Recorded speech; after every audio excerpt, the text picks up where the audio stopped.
News when you want it with Bloomberg News Now. I'm Amy Morris. The regime already had missiles capable of hitting Europe and our bases, both local and overseas, and would soon have had missiles capable of reaching our beautiful America. President Trump explaining why he chose this past weekend to strike Iran and says the campaign is already ahead of schedule. Right from the beginning, we projected 4 to 5 weeks, but we have capability to go far longer than that. Earlier, President Trump told the New York Post he will not rule out sending U.S. troops into Iran if they were necessary.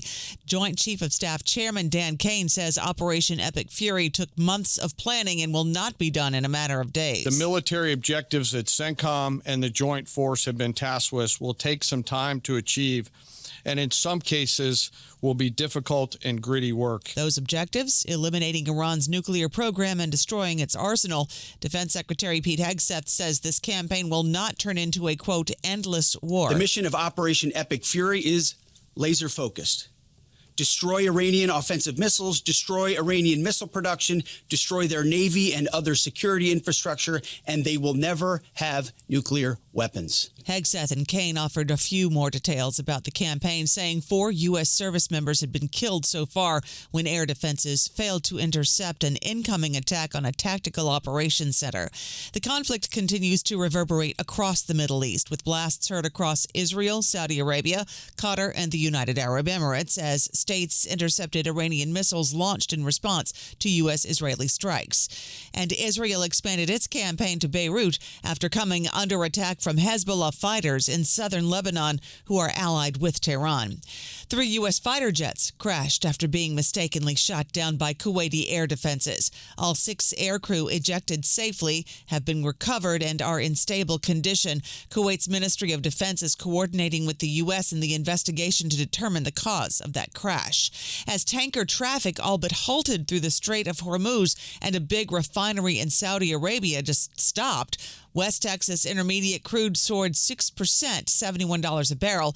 Diesel futures jumped more than a fifth at one point. Mike McGlone, senior commodity strategist with Bloomberg Intelligence. To me, this is a rally to sell in crude oil. By the end of the week, if the U.S. military does not completely subdue Iran and potentially their offensive abilities, which would be unusual, the U.S. military is pretty good at this, then I think this is a short-term blip in crude oil. The key thing is a bigger picture is Mr. Trump has an election in November, and what does he want? Probably lower energy prices. Oil is seeing its biggest surge in 4 years. We check markets for you all day long here at Bloomberg, and we begin now with oil.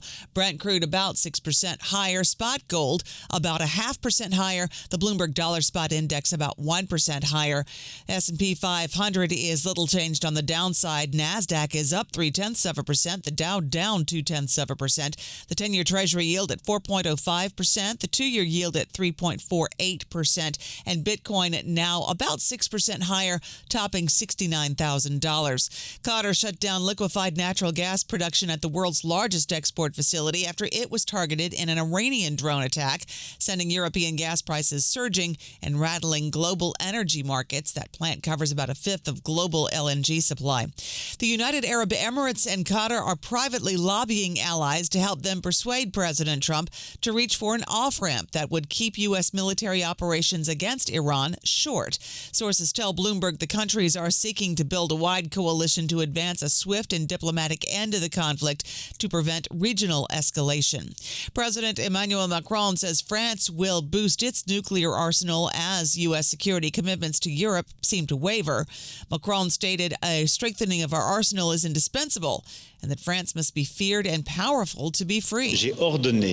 I have ordered an increase in the number of nuclear warheads in our arsenal, and to prevent speculation, we will no longer disclose any figures about our nuclear arsenal, unlike what we may have done in the past. Those who would dare to attack France know the unbearable price they would have to pay. France's nuclear arsenal expansion comes as European governments face a challenging security environment caused by Russia's invasion of Ukraine and questions about America's commitment to NATO and Europe. Now, German Chancellor Friedrich Merz voiced concern about the unpredictable fallout from this weekend's U.S. and Israeli strikes on Iran, remarking remarks that risk straining ties with the White House ahead of a key visit to Washington this week. Meretz cautioned that it is not clear whether the conflict can be contained. He also drew parallels between Iran and Russia. Meretz emphasized solidarity with the U.S. and with Israel and says the ultimate aim in Iran should be to pave the way for a democratic transition. That's news when you want it with Bloomberg News Now. I'm Amy Morris, and this is Bloomberg.